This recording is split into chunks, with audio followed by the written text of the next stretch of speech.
Hi, today I'll be talking about acid and base equilibria. So as part of my introduction review, I'll be talking about buffer systems.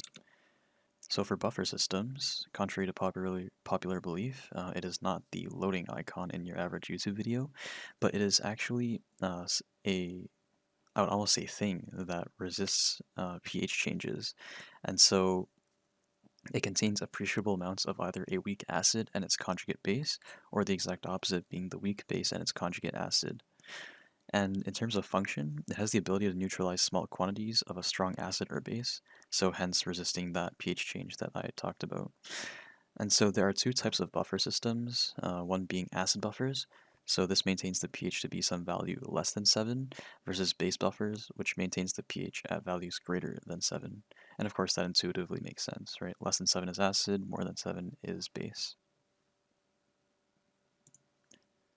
So when we talk about buffer systems and anything of the like, it's important that we discuss the Henderson-Hasselbalch equation, which is written over here. And I'll start by describing the right side, so this term of the equation. So this is essentially the concentration of the conjugate base over the concentration of the conjugate acid initial. So conjugate acids and bases are essentially acids and bases that differ by one proton, so denoted by an H+. And a conjugate acid is formed when a proton is added to a base. So if a conjugate acid would just be a proton, and then you're adding to a base. And then by the same token, a conjugate base would just be a proton being removed from an acid. So essentially you would have an acid and then minus your proton. Now, the next term we have is pKa. So we've learned about Ka, which is the equilibrium constant, and this A here refers to an acid, but we can also change this to a pKb, which would just be the power of the equilibrium constant of a base. And essentially what the new P here represents is the how tightly a proton is held by a Bronsted acid or base. And essentially, if we have a Ka value and we want to convert to pKa value, we can just think of P as negative log. So that means that pKa would just be negative log of the equilibrium constant of the acid.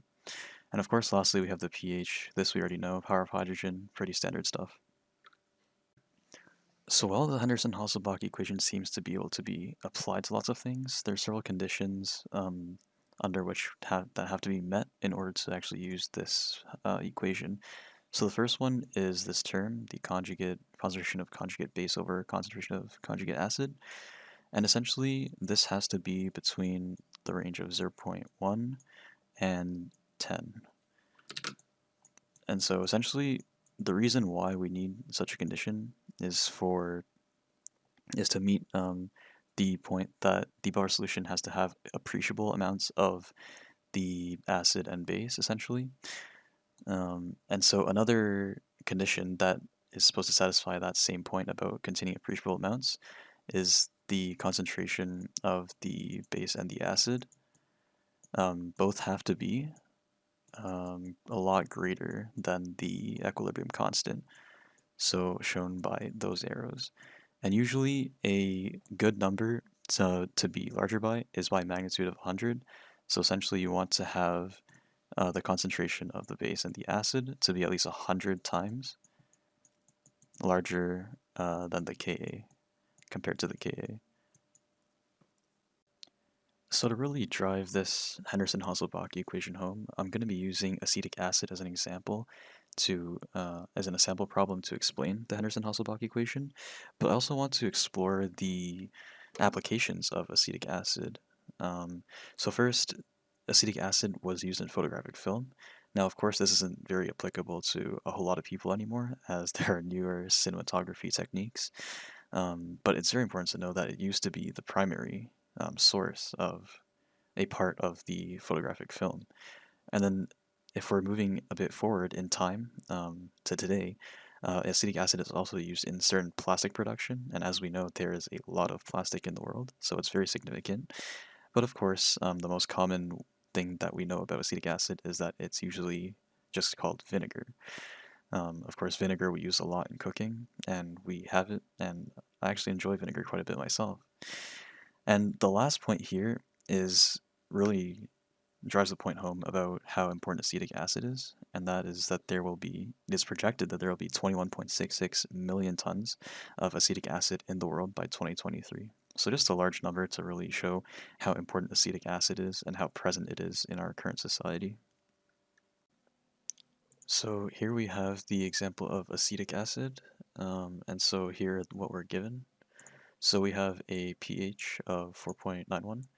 We're also given the millimoles of acetic acid and a Ka of 1.7 times 10 to the negative 5.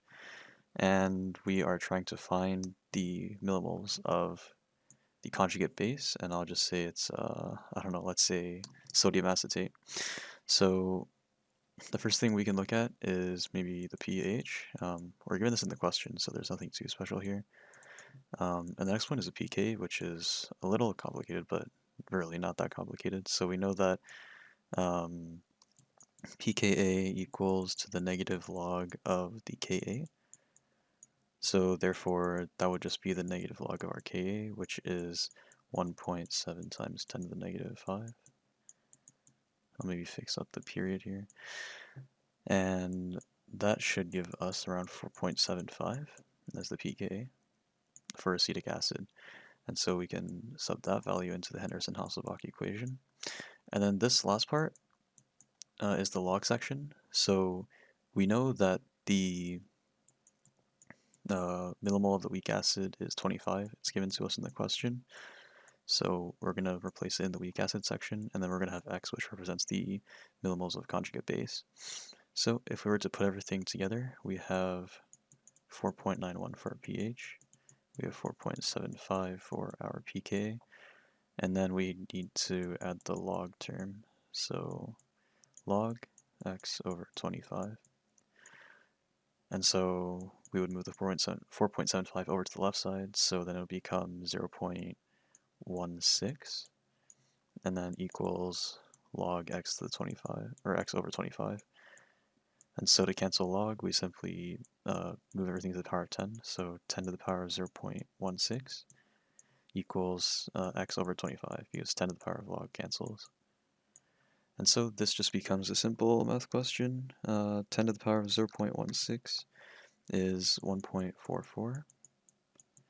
And I'll just write the equal here to save some space. And so we have x, and then this, but we just moved the 25 over, so we would just multiply 1.44 by 25. And therefore, our x equals to 36.135, and that is, of course, equal to millimoles of the conjugate base of, I think I said sodium acetate, right? Millimoles of sodium acetate. I'll just write it like that for now. And so that concludes the example for Henderson-Hasselbalch equation, and just shows that given certain parameters, we were able to find other parameters within the question using this Henderson-Hasselbalch buffer equation. So to end off this tutorial, I'd like to include an application of buffers that I think is pretty useful, and that is called gel electrophoresis. So it used to be used as a DNA sequencing technique. So we would find the DNA of an alleged criminal, and then we would put his or her DNA inside this machine, and then we would determine or match these patterns to any pre-existing DNA records and identify whether they are the criminal or not. So how does it work? Well, if we were to use a bit of electrochemistry, if we had to add another topic here, we have a negative side and a positive side. And so this is the side view and this is the bird's eye view. So we would have a cathode and we would have an anode. Now we would place the DNA on this side, the cathode side, and the DNA is actually negatively charged. So if we were to connect a circuit here, and we were to turn, let's say, a machine on, energy source on, then that means that the DNA will start moving towards the anode because of the positive-negative attract rule. And so when we look at the bird's eye view over here, we can see that the direction that the DNA is being pulled is downwards. And essentially, it's this pattern that varies between individuals. So let's say the bottom one I just circled here is another person's, and we have the first person's, which is circled here, and they're different, that would just mean that there's no match. So we understand that, but how do buffers come in? Well, you might have noticed that there's this blue section here, and that is actually all buffer. So this entire thing is filled with buffer. Now, why can't we just use anything else? Well, the first thing is that the main goal of the buffer is to have some sort of floating solution so that the DNA can actually float across and move towards the anode. But also, the goal is also to maintain a neutral pH. So if neutral pH is not maintained, so let's say that we had an acidic solution inside the container instead. Well, we know that acids release protons or H+, and we also know that DNA is negatively charged. So positive negative attract, and therefore will mess the DNA up. And so basically this gel electrophoresis result is going to be completely skewed and it wouldn't work.